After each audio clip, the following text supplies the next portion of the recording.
everyone. I'm pretty excited to dive back into our study through James together. So if you haven't already, please grab your Bible, turn to James chapter 3. We're going to walk through verses 13 down to 18. I've titled this message, this study, Pure Wisdom. As you're turning there, let me just say I was kind of surprised by the struggle that the world's having with figuring out what wisdom actually is. And in my, kind of side research, kind of clicking around every once in a while, I find that fun just typing something into Google and see what pops up. And I saw this panel of three, I guess, experts, specialists. I remember one was in science, one's history. I can't remember what the third person. And they were just actually asked a simple question, something along the lines of like, what is wisdom? And they they started with confidence, and then it kind of came apart, and it was clear that they didn't know how to give a concise kind of grasp of what wisdom actually is, and that's fine. I don't mean to knock them, but that just made me more and more excited to dive into, okay, what is James talking about here? Like, what can we learn from Scripture for us to actually have this thing that we're calling pure wisdom? And so, just as you're turning, let me point out, if you're studying historically, if you're doing a Google search, you'll probably, if it's not Bible Christian based that comes up, it's probably ancient Greece that they're going to point to, probably Socrates, someone like that. And ultimately, I found this helpful, is what the Greeks thought of for wisdom was really the gathering of knowledge and philosophy. Really what they did, if you're reading through Socrates quotes and so on, they would watch humanity and then just kind of write down these wise sayings, and it's good, it's helpful. And then what really Hebrews, what they did is kind of took it that next step of, okay, this is great that we've got this knowledge, this understanding of humanity and what works and what doesn't. Wisdom to them, to the Hebrews, was kind of that next step to the Greeks of, okay, now how do we apply that to everyday life, right? So it's sort of knowledge applied is wisdom. And so hopefully that's helpful. I also wanted to give another kind of statement, keep it simple, is this: wisdom is the ability to make good decisions. All right, you with me? And so if we were to go a little bit deeper, stretch it past that, you look into, okay, how did you make that good decision? So how did you gain insight and experience? What did you study? Who did you listen to? And so on. And that's interesting as well, is how do we actually get wisdom if wisdom is really the act of being able to make good decisions? All right, so you're tracking with me? Ultimately, if that is kind of our understanding of what wisdom is, then it stretches our understanding of how do we get it. And so I don't want us to assume, all right, we get it just automatically by getting older. Some of us are born with bigger brains, or the ability to have brighter minds.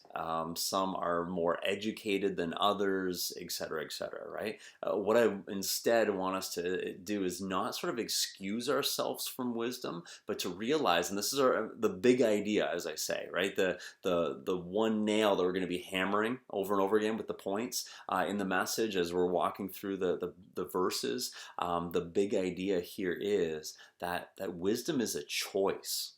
All right, it's available to all of us. We all have the ability to gain, to become wise. And so that's where we're going together. Hopefully you've turned to James chapter 3. I want to read the first few verses for us, beginning in verse 13.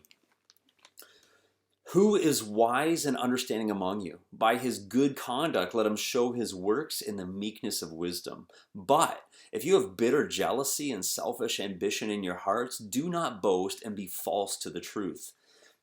This is not the wisdom that comes down from above, but is earthly, unspiritual, demonic. All right, so the first point I want to dive into, by the way, there's 5 points, but We'll go fairly quickly through these. I guess kind of the benefit of watching on YouTube is you can see how long the message actually is. So I don't know if I need to warn or whatever. You can just see it right there. But we got 5 points. The first one is there is more than one type of wisdom. And so if you remember, if you want to look back down to verse 15, James actually gives us an insight into a number of the options. And so he starts with that there's wisdom that comes from above, or it's earthly, unspiritual, and demonic. And maybe spiritual, by the way, could be flesh. Like we are a hybrid of spirit and body or flesh. And so maybe instead of tapping into the spiritual insights and so on, we're looking more to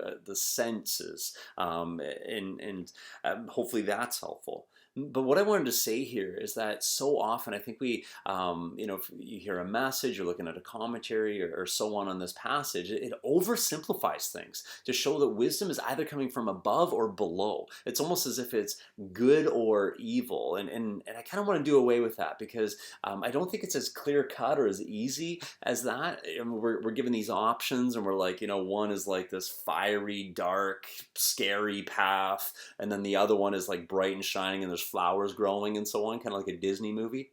I don't think it's like that. I think what James is getting at is there's either our wisdom is coming from the Lord, it's coming from our divine source by God himself, or somewhere else. Okay, so whether it's earthly, whether it's from the people we're working with and the collective knowledge that's around us, or maybe we just feel a certain way, right? We've experienced some things. You touch an oven and it's hot, and so you grow in wisdom and not touch it again, right? That sort of a thing. Or maybe it's actually demonic, and so why would it be demonic? Well, we're told that Satan is the father of lies, right? His thing is deception. And so we slip into believing things that aren't true. And so that's where it's demonic. Maybe you are actually pursuing the demonic and you're, part of the church of Satan or whatever. But I think for the majority of the people that are falling into a demonic wisdom is probably more, we were deceived in some way into believing something that's not true. And now we're basing our decisions off of that. You see? Right? So we have a wisdom that's demonic rather than above. Okay? So hopefully that's helpful. What I also want to say is that I love that James causes us to pause here, right? It begins right in verse 13, right off the hop here, is really causing us to, or hopefully causing us to pause, to stop, to actually consider, why are you making the decisions that you are? Like, what are you basing this on? Like, where is it that you're finding this wisdom from? What is it that you consider wisdom? And specifically for him, he's asking, like, who is it that we're looking to for this kind of wisdom? He says in verse 13, the very beginning there, who is wise and understanding among you? Like maybe you're seeing this of like, okay, am I wise? Or, among you, like when I'm looking at my friends, who is the one that I would look to be the wisest from us, right? I think this is a great question. What does wisdom look like? Right? And just tap into every stereotype that you're believing, all right? Like, let's just start here at the beginning of like, okay, so honestly, when I think of wise, I think of Professor X, maybe, right? Of the X-Men, and he's wheeling around and he's a bald guy. Or maybe you're thinking of like the white-haired man with the glasses and he's got the suspenders. Maybe he's got a couple pens sticking out of his pocket, something like that. Or maybe your mind doesn't go so much towards what is wise, but it's certainly not this, right? So you're thinking of the guy in the plaid. Or the guy in the work boots. Like I wear work boots during the week. I got a job where I'm swinging the hammer and so on. And it's interesting how you're treated differently sometimes based on what you're wearing. And so someone might talk to me in a certain way if I'm their carpenter, but talk to me differently if I'm their pastor. Same guy, different title, different outfit, that sort of thing, right? Or again, maybe you're thinking of the guy in the suspenders, thinking like, oh, that guy's not wise, right? And it's funny, kind of something like that. Like apparently suspenders can go either way. You can either be wise or unwise based on what you're wearing. And all right, I'll let it go, right? But to make this more personal, what will it look like for you to become wise? Right? Like not just I'm not just saying, hey, for people to come to you for answers, because that's probably happening already, but instead for you to be able, for you to be qualified, for you to be you know, ready to give good direction and advice and answers to the people that need it. They're coming to you for wisdom. Do you have that wisdom? What does it look like for you to actually grab hold of this and grow? Like we've been saying through this whole series, for you to roll up your sleeves and grab hold of Jesus and to grow in Him and to walk with Him. So what does this look like for us to have this wisdom that comes from above? Well, here's the first thing, or here's the thing I wanted to say. We already have a belief system in place for what we think wisdom is. The reason that we look to the sources that we do, we make the decisions that we do, because, this is our second point, we have already made our choice. I want us to look back down again. Look at verse 13. I'm going to continue it on about halfway through. It says, by his good conduct, let him show his works in meekness of wisdom. But if you have bitter jealousy and selfish ambition in your hearts, do not boast and be false to the truth. Like basically what he's doing is he's telling us to look for the signs of the road that we're already journeying on when it comes to wisdom. Like picture one of those moments where you're on a road trip, and I don't know if you're like are a driver that takes turns or you're just like always the passenger, but just imagine you're in the passenger seat in the front, you got your head leaned on the window, you fall asleep, you wake up, maybe your neck's aching or whatever, but there's always that moment where after you've been sleeping, you look around and you're trying to figure out like, hey, how long have I been asleep? How far have we gone? Where are we now? Right? And so this is one of those moments where you're asleep. James leans up from the back seat and he's like, hey, wake up. Look around. Hey, and James is pointing to the signs, right? If you kind of imagine one of those times where, you know, the rabbit pops out of the hole in those old cartoons we used to watch with Bugs Bunny, when you kind of open up the map and he's like, you know, eating his carrot, thinking, where am I? That sort of thing. He finds out that, you know, he should have taken that last left in Albuquerque, right? Like this moment right now, this is Albuquerque, right? So James is waking you up saying, hey, you're facing a crossroads. This is the moment where you get to realize, hey, I get to make a decision to go left or right, and I want you to make the right one. And so what James is doing here is he's showing us the sign. He's like, all right, this is the moment for us to get our maps turned right side up so that we don't wake up somewhere else and realize, we should have taken a left turn back there like Bugs Bunny used to say, right? So this is our Albuquerque moment to pause, to slow down, to realize what is wisdom, where are we getting this wisdom from, and who are we looking to for it, right? And so hopefully that's helpful again. Hopefully we care about this, right? That we care about not going in the wrong direction too long, looking for the wrong sources, basing our good decisions on things that's actually really bad advice.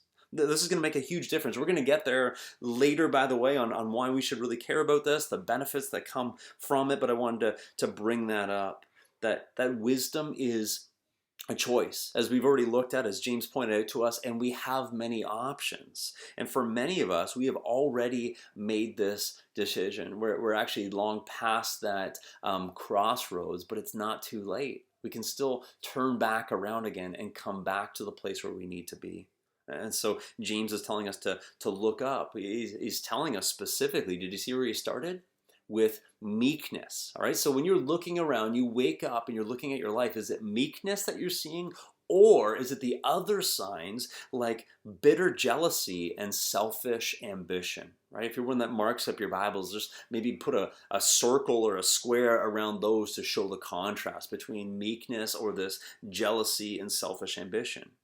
Right? So when you're opening your eyes, do you look around and do you see that? And by the way, maybe this is a really important point for me to sort of clarify. If you've been tracking along with the Equip Church for a little while, I've said this a few times, is like, I know it rhymes, but meekness and weakness are not interchangeable. It's not the same thing. Meekness does not mean weakness. Meekness means strength and power, but under control. Right? And so the image I typically use is like a Roman war horse. And so there's this horse that's, you know, on the field of battle, and there's people dying around, and there's fiery arrows coming in, and people are yelling and clashing of swords and the whole thing. And what's the horse doing? If it's a meek horse, it's not panicking, it's not running away, it's not trying to buck off its rider, but instead it's strong and powerful, and it's standing there. It's holding all of its power under control until that moment where the one that it's leading or looking to for leadership and wisdom says, charge or go or whatever it is they call out, where all of a sudden all that strength and power is being used correctly, properly, right? It's using wisdom. This good decision is being made by those that are weak. It's not kind of running in its power whenever it wants to, as it pleases, whatever, but instead the one that gets its wisdom from above is able to use it with weakness, or not weakness, with meekness, right? They have wisdom, but they're holding on for the right moment to then release that, right? It's sort of like I was thinking of that time, or those times where you hear, hey, he's not a man of many words, but when he does speak, people listen. Right? Can you think of someone in your life that's like that? Like that is a characteristic or a symptom of someone who might be, gaining their wisdom from above. That's meekness. They have great things to say, but they're wise enough to choose the times to actually reveal that, right? When it could be heard most, when it's most valuable, that's when they release that. Right? So what's the opposite of that? The person that pushes their way in, the person that throws their title down, right? Like, I'm doctor whatever, I'm reverend, you should listen to me because I have a title, right? Or because I have a position, or because I pushed my way in and demanded to be heard. That's not meekness. I was thinking of my own life, some of the men that I have met or been taught by. One is, of course, Ravi Zacharias, who just passed away not very long ago, and there's been some great memorials made and so on of him. He's a man that was so brilliant, so wise, and the way that he would walk through his answers. He would be in the middle of a debate and yet loving and caring for the other person as he's leading them towards truth. Pastor Norm Miller in London, I was blessed with the opportunity to do a one-year internship under him and then carry on with that friendship and relationship after that. And there's a man that I would say has his wisdom from above. He is meek. He's gentle with people. He journeys along with them. To give you an example that's not a Christian leader, a pastor, if that's helpful, when I was about 13, I worked at a pig farm. Dave Brackenridge, he's a man that just had so much patience that he would allow me to, to fail at things, to mess up, and then he would just patiently walk along the journey with me, pointing out ways for me to learn and to grow and to get better with these things, right? So there's three men kind of quickly off the top of my head that dealt with me patiently, allowed me to journey, and then not journey alone, but instead come alongside of me and help me to journey forward well, making these good decisions, right? So I wanted to make a point there is the best disciple makers look like Jesus like this, right? I think when we read the Gospels, when we see the example that Jesus had, it was journey along with anybody, right? You could come from any background, any mess up, whatever, and Jesus will meet you in that place and walk along with you towards glorifying God with your life. It's incredible, right? He would bring you to this renewed life and this whole other perspective and towards salvation and so on, but he didn't come pushing himself in and demanding and yelling and forcing, but instead he had this wisdom of, hey, it's going to take some time. I got to be patient with people in the journey, and that's what we're required to be as disciple makers. I'm going to try to go along a little bit quicker. Is this how you use your wisdom, by the way, to be a good disciple maker? Does this sound like you in your life? Are you willing and able to pause, to be silent at times, to step in when invited, and to help and journey with people? This is what it looks like to have wisdom that's from above. By the way, I wanted us to understand what meekness is, and I also want us to not misunderstand what James is talking about when he's talking about selfish ambition. Like, this is not, he's not knocking if you're self-motivated. He's not knocking if you are ambitious. Like, those can be really great things, but selfish ambition is a different animal, right? This is looking out for, do you know that saying? How's that finish? Yeah, looking out for number one. right? It's the idea that I will, claw and scratch and rib jab and whatever needs to happen for me to climb over your body and get to first place, right? I don't care about you, I care about me, and whatever the cost, I'm going to be in first place. That's that kind of selfish ambition sort of thing. By the way, in Galatians and so on, the same word is used for rivalry. It's the, you don't care if you destroy the unity, the friendships, the business that's working well already, as long as you're the one that gets ahead, right? Your name becomes greater. And where does James point to for us to find these signs? I think this is important as well, right? So we wake up, we're on the road, and he's like, "Hey, look at these signs. This is the road that you're on. Either you're going towards wisdom from above because you have meekness, or you've got bitter jealousy and selfish ambition. Where is it that this sign is actually planted?" It's not in our track record, it's not on our resume, it's not on our references, because those are all things that can be fooled. We can put the wrong signs up there and trick ourselves into thinking we're going in the right direction. But instead, halfway through verse 14, he says these three words: in your hearts. This is so important. If this feels like something I'm nailing like every week, it's because the Bible is, right? It's continually talking about, like, how is your heart? What's going on the inside of you? Like, this is so important for us, because you can fool everyone else externally, but the heart, the heart is the place where you and the Lord need to wrestle in that spot. It's with that place. This is a place where you need the Lord to step in and work if you're going to not only have your heart submit, but actually be renewed by the Lord to even desire the things that aren't leading towards your own destruction. Right? Don't miss that. So the truth is, wisdom from above does not walk hand in hand with a heart that has bitter jealousy or selfish ambition. Okay, so here's the reality. You might have the selfish ambition, you might bite and claw and whatever, and the world around you is still applauding the things that you're accomplishing, or at least they'll do that for a while, but not God. Because in case you can't see yourself in this yet, by the way, I don't want us to be just thinking like, hey, I'm not a politician, I'm not a cutthroat businessman, whatever. I want us to remember the simple thing. We're all in high school, we're all kids, we've all experienced this or seen it. Remember that even the weakest of bullies begins by verbally knocking another person down in front of others, whether the victim was there for it or not. This is what happens every time, is the weakest bully starts with knocking down the character, or slandering the way the person looks or speaks or whatever, in order to show themselves elevated above them, right? So do we do this? Like, how do we talk about other people in front of others, right? Are we this weak bully? Even if we're not the cutthroat, whatever, like, even if this hasn't put us forward financially or whatever, how are we with other people?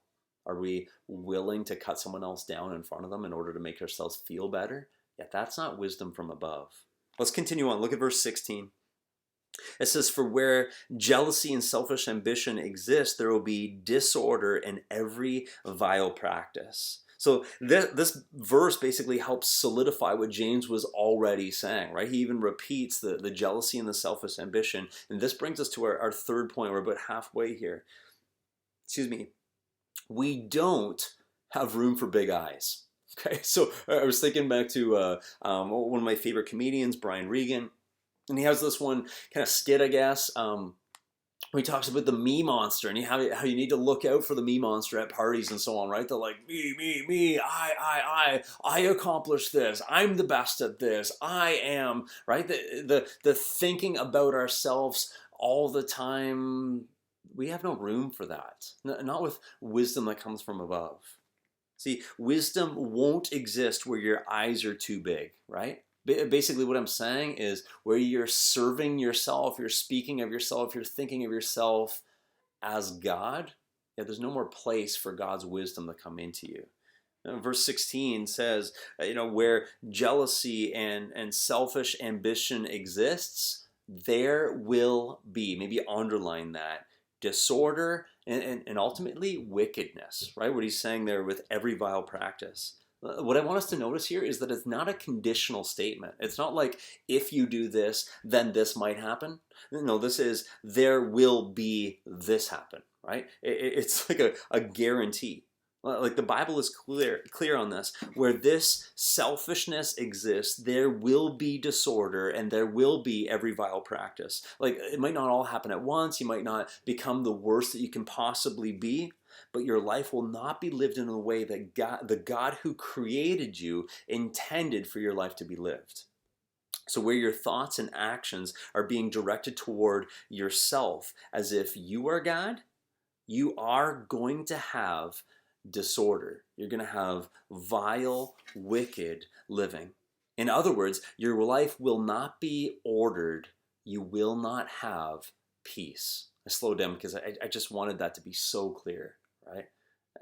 When we're thinking about ourselves, talking about ourselves, when we're concerned only with ourselves, you're going to be living this life where you're not going to experience peace, but instead it's just going to feel like everything's constantly coming apart. You're going to be anxious and stressed and sleepless and so on. You're going to experience disorder, and it's going to lead you towards poor decisions. Bad decision making, which we talked about already, is the opposite to wisdom. And so that's where you're going to have this vile living that's happening. You're pursuing the next high, basically, or recognition or applause or likes or shares or whatever the thing is for your life. You're not going to have peace. So you may not murder or kidnap people. You might not be guilty of enslaving, but we were created to live in relationship with God, so we don't have any room left for big eyes. So the more we try to set ourselves up, the more we will come apart and become the opposite to what we set out to actually become.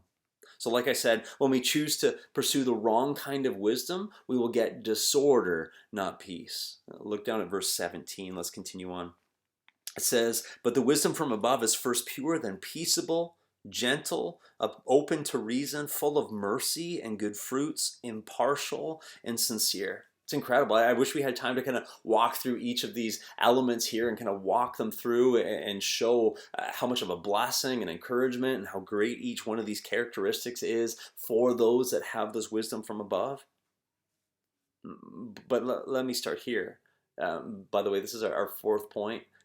We must begin with purity. Do you see that in the passage? Like if I'm reading verse 17 right, it looks to me like James just said that the wisdom from above is first pure. Is that right?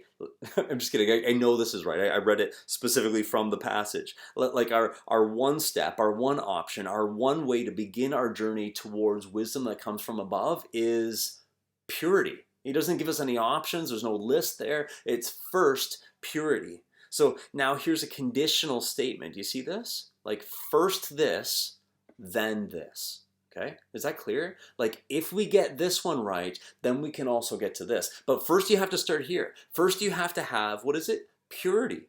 So what is everything hinging on? What is everything relying on for the next steps to even be possible for us to have? Purity. Purity is the first step. Okay, I might be just hammering this too much, but I want to be clear. Purity is our first step. There's no other options. There's no other roads. You want to climb this staircase towards what God is offering for you? You must begin with purity, right? And why I want this to be emphasized for us is because the Bible is emphasizing it. It's making it so clear. And this is where we get to the point where we're like, uh-oh, right? Why?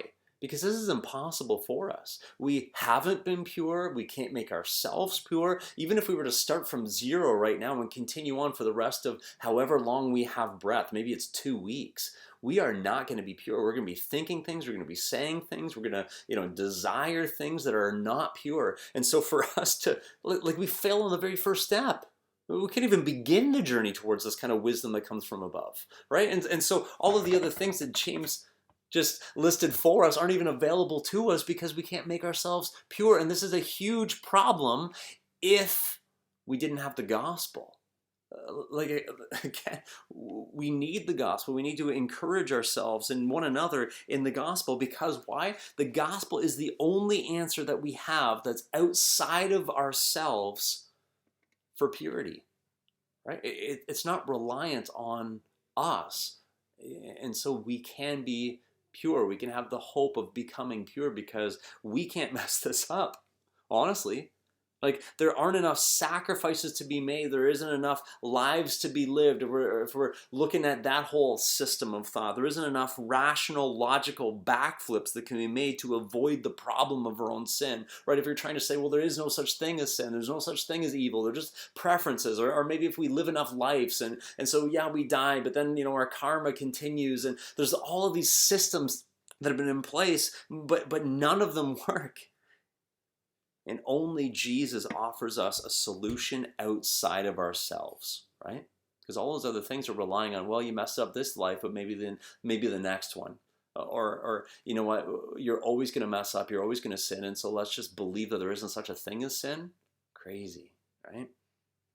Only Jesus offers us a solution that's outside of us, where God himself takes our sin from us and puts it on himself, and then he gives us his righteousness, right? So we're not just at zero, we're not just sinless, but we're actually righteous because of what he gives us and makes us, right? So the theological terms for this is justification. We're positionally holy before God because he made us that way, right? He forgives us, he purifies us, and so we're looked at as righteous or pure, or what righteous means is, or holy is set apart, right? We're set apart by God, so we're made holy by him positionally. But then, like I said, even if you were started from zero, this next 2 weeks you're gonna sin again, right? And so this is where God also loves us enough to journey along with us. Theologically, we call this sanctification. It's positionally we're already holy, but in our practice we still need to have the training wheels on, and so God's walking along with us, picking us back up again, directing us towards wisdom from above. Hey, this is how to make good decisions, right? So you with me? So God makes us holy and then helps us to become holy in our practice as well. This is incredible, and this is all just part of what we have available to us in the gospel, what's been made available to us in Jesus. So you cannot become truly wise with heavenly divine wisdom from above without first coming to God for purification. By the way, the good news, what gospel actually means, good news, is that it's not free, but God paid the incredibly high price for us. So this can actually be a gift. Our salvation is a gift that can be received when we admit to God, hey, I need your forgiveness, and then you actually ask him for it, and he's like, hey, I love you. I'm so willing, I'm so wanting and desiring to make you pure and holy. I want to restore our relationship. I want you to be right, to be pure, and I want to be able to journey along together and allow you to gain from my wisdom so that you can make good decisions in your life, right? And so, isn't this amazing? So that's all part of what's been made available to us in Jesus for free. All we have to do is ask and trust, believe, just reaching out to God, saying, God, I know I have sinned. I know I need your forgiveness, and I'm trusting in you. I believe that Jesus' death on the cross was in my place so that I no longer owe a debt for my trespasses, for my sins against you. And so, God, please wash me clean, purify me, make me right and holy in your sight again, right? And so the Bible says that not only is he going to do that for us, but he's actually going to bring us into his own home. He's going to adopt us as his sons and daughters, that we become co-heirs with Jesus. It's amazing. Just read through the Bible and see what's all available to us simply by our faith alone in Jesus Christ alone. Okay, so we're not done yet. We got one more verse, so let's dive back into verse 18. It says, and a harvest of righteousness is sown in peace by those who make peace. So this is my final point, number 5. It says, we sow from what we have and make. Like I love, I know I read it fast, but I love the interesting way that James chose to word this. He wrote, a harvest of righteousness is sown. Like, does that sound strange to you or interesting? Like, a harvest is sown, right? It's like the harvest is the end, right? We sow seeds and look forward to a harvest. And he's like, no, the harvest is sown. And so it's interesting. I'm not sure exactly where to land on this. We could look at this as if it is sown with an eye on the harvest, right? So you're sowing looking forward to what will be harvested, or that we are sowing that which we've already received from a harvest. You with me? Or maybe this is where I'm falling on this. I don't think it needs to be one or the other. Like you have to choose between which one James is actually saying, because both are true. The harvest is coming, and the Bible's talking about this constantly, about how God is just longing for that day where he can gather up all that are his into his own, to be with him forever. And we prepare for it by sowing, right? Sowing the word of God, sowing the gospel and hope, and pointing one another towards Jesus. So we sow to others in this field from what we have already received from him. Right, so we receive the gospel and then we send that out to others. We receive hope and we send that out to others. We receive peace from God, and so we're able to give peace to others. And by the way, the passage says sow in peace, which I love, because this actually reminded me of one of my favorite passages in the Bible, Psalm 126 verse 5, which says, those who sow in tears will reap with shouts of joy. Again, if you've been with us for a little while, I've already taught on this. It was a great passage. It was a great example. If you could probably Google that. I should have looked into how to easier pull that up. But the story of the man who pulls from the very little that he has left. His family's hungry, and it doesn't make any sense in the world that he's out there in the field sowing the seeds that he has left, except that he's looking forward to the future, to the harvest, right? So James is talking about sowing in peace. The psalmist is talking about sowing in tears. Both are biblical. How? See, sowing is not easy. Sowing is going to cost you. It's going to stretch you. It's going to be uncomfortable, and it might even hurt. But the tears of Psalm 126 speak to the importance of the task, right? The weight and the cost of what we need to do. While the peace of James 3 speaks to the stature and the confidence of the worker who continues to sow seed into the field, because though his eyes may water from the experience, his heart is strong. Right? So even though he's sowing in tears, he has peace in his heart. Why? Because his wisdom comes from above. His perspective and understanding, his hope is in the Lord. Right? So the worker is not weak when he is worn to tears by the world. He is meek because his strength and power is being used to obey the Lord's wisdom in directing his steps. And because of these strong directed steps, a harvest of righteousness is sown in peace. So here's how I want to conclude a little differently than we typically do. I want to give you a little bit of homework from the words of Solomon, who is the wisest man because God made him the wisest man that ever lived. So if you want to look that story up, it's pretty incredible. Solomon's the son of David, becomes the third king of Israel. And 2 Chronicles chapter 1, Solomon sacrifices to God. He worships him. He praises him. He thanks him. And then he makes a request that God would make him wise. And then God does. He gives this to him as a gift. Which reminds me, by the way, of a passage we looked at not that long ago. James chapter 1 verse 5 says, if any of you lacks wisdom, let him ask God, who gives generously to all without reproach, and it will be given him. Right? Isn't that incredible? And so Solomon did what James is telling us to do.